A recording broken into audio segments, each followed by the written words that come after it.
चाहे ग्राम प्रधान हो, चाहे प्रमुख हो, चाहे विधायक जी हो, चाहे सांसद जी हो, चाहे एमएलसी जी हो, चाहे राज्यसभा सांसद हो, अगर वो चाहे तो 1 महीने के अंदर ये शमशान घाट ऐसा बन जाएगा कि पलिया ब्लॉक के अंदर शमशान घाट नहीं होगा। क्या नाम है आपका? गायत्री देवी। अच्छा, क्या समस्या है?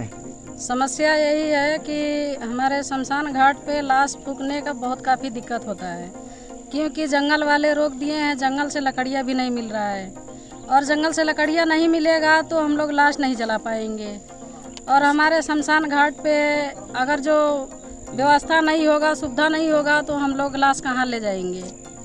क्योंकि हम लोग यही सोचते हैं कि बिजली द्वारा अगर जो हो जाए यहाँ व्यवस्था तो लाश जलाने में आसानी हो जाएगा। इसके संदर्भ में आपने स्थानीय प्रधान या विधायक को सूचना दी? हमारे बुजुर्गों ने गए थे, लेकिन अभी तक प्रधान जी भी कोई सूचना नहीं किए और विधायक जी भी नहीं कुछ आवाज़ उठाए, कोई सहयोग नहीं किए, क्योंकि हम लोग बहुत परेशान हैं। और मान लेते हैं अब अगर जो थोड़ा बहुत लकड़ियाँ 1-8 बोझा आता है तो खाना वाना बनाने के लिए लगा लेते हैं लोग, और लाश जलाने में दिक्कत होता है।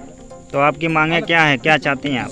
बिजली द्वारा हम लोग सोच रहे हैं कि बिजली द्वारा सरकार से निवेदन है कि वो बिजली द्वारा यहाँ व्यवस्था करें, ताकि हम लोग के लाश जलाने में आसानी हो जाए और छत पड़ जाए। अच्छा, ये जो पिलर खड़े हुए हैं ये किसके सहयोग से खड़े किए गए? ये हमारे गांव वालों के वजह से खड़े हुए हैं। क्या नाम है आपका? दिनेश सिंह। कहाँ रहते हैं? सुमेर नगर। अच्छा, आप लोग यहाँ पे एकत्रित हुए हैं, क्या समस्या है, क्या मामला है, पूरा बताइए। समस्या ये है हम लोगों की कि गांव के लोगों से कुछ सहयोग मिला तो ये यहाँ तक पहुँचा दिया गया, और बरसात होती है तो लाश फूंकने में, अंतिम संस्कार करने में बहुत दिक्कतें आती हैं। अब पानी गिरता है, लाश नहीं जल पाती है, इसलिए हम लोग इस पर लगे और किसी तरह से गांव के सहयोग से यहाँ तक पहुँचा है। और इसमें अभी तक गांव के प्रधान द्वारा कोई सहयोग नहीं किया गया। विधायक जी से हम लोग मिले, विधायक जी ने कई बार आश्वासन दिया, लेकिन उन्होंने भी कुछ नहीं किया। और इसलिए हम लोग चाहते हैं कि सरकार इस पर कुछ ध्यान दे कि ताकि यह बन जाए और यहाँ पर लोगों को सुचारू रूप से अंतिम संस्कार करने। विधायक कौन है आपके? क्षेत्रीय विधायक रोमी साहनी जी। उनसे आपने कहा था? हाँ, हम लोग गए थे, उनके आवास पे गए थे, 2-3 बार गए हम लोग। अच्छा, तो नहीं बिजली। आप लोगों की मांगे क्या है, क्या चाहते हैं आप? हम लोग यही मांगना चाहते हैं कि सरकार द्वारा इसके ऊपर छत पड़ जाए, ताकि बरसात में यहाँ लाश को अंतिम संस्कार करने में कोई दिक्कत ना आए। सभी ग्रामीणों को यही मांगे क्या? सब लोग सभी का है। इलेक्ट्रिक मशीन भी होना चाहिए यहाँ, सब कुछ होना चाहिए। क्योंकि लकड़ी मिलने वाला है नहीं, बरसात में लकड़ी मिलने नहीं है। वन विभाग वाले जो है रोक लगा रखे हैं, वन विभाग वाले पूरा रोक लगा रखे हैं। हम लोग कहाँ से जाएंगे लकड़ी लेने, बताइए आप। क्या नाम है आपका? नरेंद्र कुमार। कहाँ रहते हैं? सुमेर नगर। क्या समस्या है आपकी? समस्या ये है कि आज से सन 1956 में यहाँ पर सुमेर गांव को बसाया गया, तब से लेकर अभी तक शमशान भूमि और शमशान के जहाँ पर मुक्तिधाम जलाया जाता है उसका निर्माण नहीं हो पाया है। समय समय पर कुछ लोगों ने प्रयास किया, लेकिन अभी तक वो कंप्लीट नहीं हुआ है। मैं पूरे ग्राम सभा के निवासियों से अनुरोध करता हूँ कि यह शमशान भूमि तथा उसके छत के निर्माण के लिए सहयोग करने की कृपा करें। अच्छा, ये जो पिलर खड़े हुए हैं ये किसके सहयोग से खड़ा किया गया? ये तो हमारे गांव के कुछ संभ्रांत व्यक्ति हैं, जैसे दिनेश चा हैं, ओम प्रकाश चा हैं, और क्या नाम है शंकर चा हैं, और सुरेंद्र गुप्ता हैं, ओम प्रकाश हैं। ऐसे लोगों के सहयोग से ये अभी तक यहाँ तक खड़ा हो पाया है, और कुछ गांव के लोगों ने पैसा दिया है, उनके सहयोग से खड़ा हुआ है। अच्छा, ये समस्या के बारे में स्थानीय विधायक से आपने सूचना दी उनको? अब ये स्थानीय विधायक से संपर्क करने के लिए तो मैं तो नहीं गया था, लेकिन ये पता लगा कि हमारे चाचा वगैरह जो हैं दिनेश चा, ये गए थे विधायक के पास, तो उन्होंने आश्वासन दिया, लेकिन अभी तक कोई कार्य नहीं हुआ। क्या नाम है आपका? मेरा नाम कमरुद्दीन कादरी है, national general secretary human rights, राष्ट्रीय अम्बेडकर सेना, भीम आर्मी एंड पूर्व प्रधान ग्राम पंचायत सुमेर नगर। तो ये कैसी समस्या है आप लोगों की गांव की? क्या समस्या ये है, मैं बताता हूँ आपको कि ये हमारा ग्राम सभा सुमेर नगर है। सुमेर नगर कॉलोनी, इसको पूर्ववर्ती सरकार जब कांग्रेस की थी, कांग्रेस की सरकार ने सन 1956 में पूर्वांचल के लोगों को यहाँ पर लाकर बसाया था। सारा सुख सुविधा उस समय दिया गया था और यहाँ सर्व समाज के लोग रहते हैं, हिंदू समाज के भी लोग रहते हैं, दलित भी रहते हैं, सुवर्ण भी रहते हैं, मुस्लिम भी रहते हैं। सब लोग एक साथ मिलकर भाईचारे के तरह साथ रहते हैं, किसी में कोई दिक्कत नहीं है। एक दूसरे के मैयत में सब लोग आते हैं, हिंदू मुसलमान में जाते हैं, मुसलमान हिंदू में आते हैं। लेकिन बहुत अचंभे करने वाली बात है कि हमारी ग्राम पंचायत लगभग 6000 की आबादी है। हमारे ग्राम सभा में अब तक शमशान घाट का स्थान नहीं था।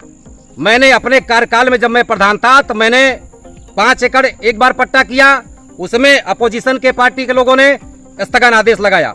फिर मैंने 1.25 एकड़ का पट्टा किया, उसमें भी अपोजिट पार्टी ने स्थगन आदेश लगाया, वो पेंडिंग में हो गया, चलिए कोई बात नहीं।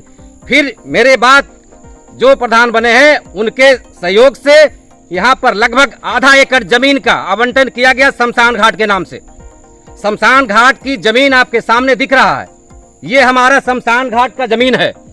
और ये जो निर्माण आप देख रहे हैं, ये निर्माण हमारे ग्राम सभा के बुद्धिजीवी लोग, जबकि आर्थिक स्थिति से बहुत कमजोर लोग हैं, उसमें ओम प्रकाश जी हैं, ठाकुर दिनेश जी हैं, शंकर वर्मा जी हैं, सिकंदर शर्मा जी हैं, राम ज्ञान शर्मा है, सुरेंद्र गुप्ता है, गायत्री देवी है, लगभग और तमाम शिवदयाल मले और तमाम लोग, सारे साथियों ने 1 रुपया, 2 रुपया, 5 रुपया, 100 रुपया, 500 रुपया अपने आर्थिक स्थिति को देखते हुए, कंडीशन को देखते हुए उन्होंने सहयोग करके इसको यहां तक पहुंचाया है। लेकिन उदासीनता की बात है कि हमारे इस क्षेत्र के चाहे क्षेत्र पंचायत सदस्य हो, चाहे ग्राम प्रधान हो, चाहे प्रमुख हो, चाहे विधायक जी हो, चाहे सांसद जी हो, चाहे एमएलसी जी हो, चाहे राज्यसभा सांसद हो, अगर वो चाहे तो 1 महीने के अंदर ये शमशान घाट ऐसा बन जाएगा कि पलिया ब्लॉक के अंदर शमशान घाट नहीं होगा और कोई समस्या नहीं है। हमारे गांव में इतनी आबादी है, क्या आप लोग सब लोग चाहते हैं शमशान घाट बने? क्या आप लोग चाहते हैं शमशान घाट बनना चाहिए? पूरे ग्रामवासी यही चाहते हैं कि शमशान घाट बनना चाहिए, ताकि बरसात के दिनों में जब हमारे गांव के कोई मैयत यहाँ पर आता है दाह संस्कार के लिए, झमाझम बारिश होती है, खड़ा होने का जगह नहीं होता है, अगर मैं लाकर यहाँ पर उस शव को रख दें, कहां से हम उसको जला सकते हैं? कैसे जलाएंगे?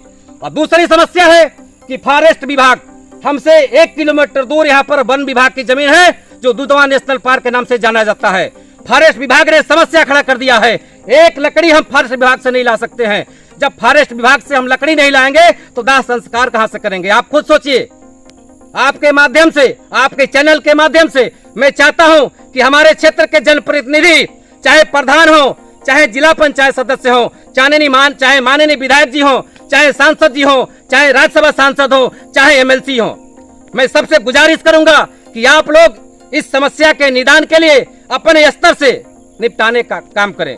फॉरेस्ट विभाग ने ऐसी समस्या खड़ा कर दिया है कि उस समस्या से हमारे गांव को निजात चाहिए। वो निजात कैसी हो सकती है? वो निजात तब होगा कि हमारे गांव के लिए अलग से एक व्यवस्था किया जाए। यहाँ पर जैसे शहरों में, छोटे छोटे टाउन एरिया में जहाँ लकड़ी की व्यवस्था नहीं होता है, कंडी की व्यवस्था नहीं होता है, कोई व्यवस्था नहीं होता है, वहां पर इलेक्ट्रिक मशीन का व्यवस्था किया जाता है। वहां पर इलेक्ट्रिक मशीन लगाकर रख दिया जाता है, एक कमरा बना होता है, कमरे में इलेक्ट्रिक मशीन होती है। जब किसी व्यक्ति का शव आता है, उस शव को उसमें डाल दिया जाता है, इलेक्ट्रिक मशीन के द्वारा दाह संस्कार हो जाता है, बाकी फॉर्मेलिटी बाद में होता रहता है।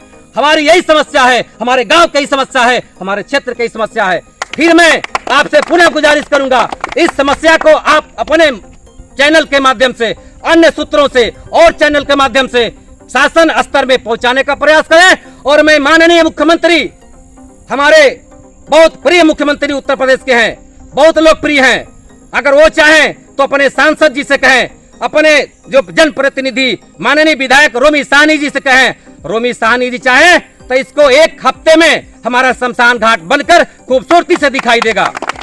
मैं सबसे यही अपील करता हूं और आपसे भी यही अपील करता हूं कि हमारे इस समस्या को शासन स्तर पर पहुंचाने का कष्ट करें। जय हिंद, जय भारत।